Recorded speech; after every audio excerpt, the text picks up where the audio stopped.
Hello everyone, मैं मिथुन सिंह स्वागत करता हूं आप सभी का। आशा करता हूं आप सभी बहुत अच्छे होंगे। बात करेंगे PPU MLIS previous year question paper की। पेपर आपका देखिए क्या था, universe of knowledge and research method paper के बारे में बात करेंगे। पेपर नंबर ये आपका 1 है। 2020-22 सेशन का ये क्वेश्चन पेपर है जो कि मैं अभी आपको दिखाने वाला हूँ। आगे बढ़े उससे पहले मैं आपको बता दूं, पिछले 5 साल के जितने भी प्रीवियस ईयर क्वेश्चन पेपर हैं, सारे क्वेश्चन पेपर की पीडीएफ आपको 99 रुपीज में अवेलेबल करा दी जाएगी। दूसरी बात, 299 रुपये में आपको सजेशन प्रोवाइड कर दिया जाएगा। अब ये सजेशन क्या होता है? सजेशन यानी कि वेरी वेरी इंपॉर्टेंट क्वेश्चन, ऐसे सवाल जो एग्जाम के पॉइंट ऑफ व्यू से बहुत इंपॉर्टेंट है, आंसर के साथ आपको प्रोवाइड कर दिया जाता है ताकि आप एग्जाम में बेहतर प्रदर्शन कर पाएं। अब ये देखिए, पिछले 10 साल के पीवाईक्यू को स्कैन करके तैयार किया जाता है जो इंपॉर्टेंट सवाल है। दूसरी बात, आपका जो लेटेस्ट एग्जाम पैटर्न है उसको ध्यान में रखा जाता है। तीसरी बात, आपका जो सिलेबस है, सिलेबस के जो टॉपिक है उसको ध्यान में रखकर तैयार किया जाता है। यहां से मेरी ईमेल आईडी आप देख लें, yourmithunsingh@gmail.com पे आप मुझे मेल कर सकते हैं। इंस्टा पे अगर आप हो, डू फॉलो मी @imithunsingh।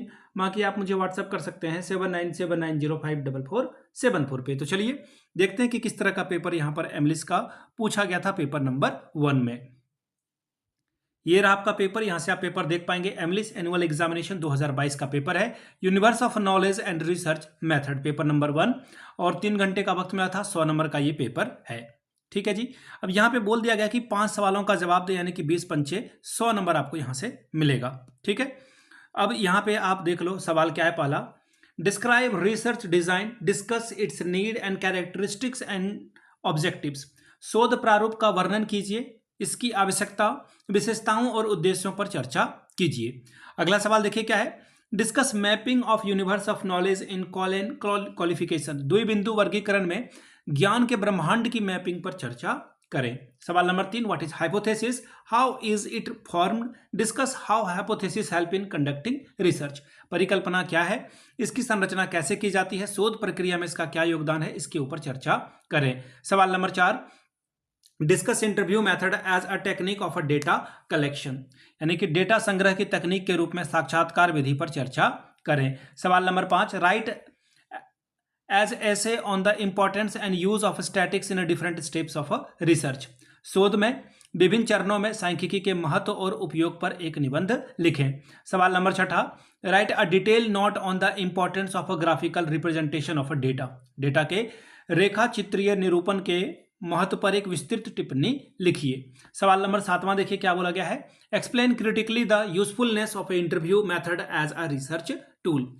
शोध उपकरण के रूप में साक्षात्कार पद्धति की उपयोगिता का आलोचनात्मक व्याख्या करें। सवाल number 8, what is the significance of data analysis in research, discuss the various method of analysis of research data. शोध में आंकड़ा विश्लेषण का क्या महत्व है, शोध डेटा के विश्लेषण की विभिन्न विधियों की विवेचना करें। सवाल number 9, right descriptive note on patterns of development of knowledge. ज्ञान के विकास के पैटर्न पर एक वर्णनात्मक टिप्पणी लिखिए। सवाल नंबर 10, शॉर्ट नोट्स आपको किसी 2 पे लिखना है। पहला है इंटरव्यू प्रोसेस यानी कि साक्षात्कार प्रक्रिया, और अगला है सैंपलिंग यानी कि प्रति चयन।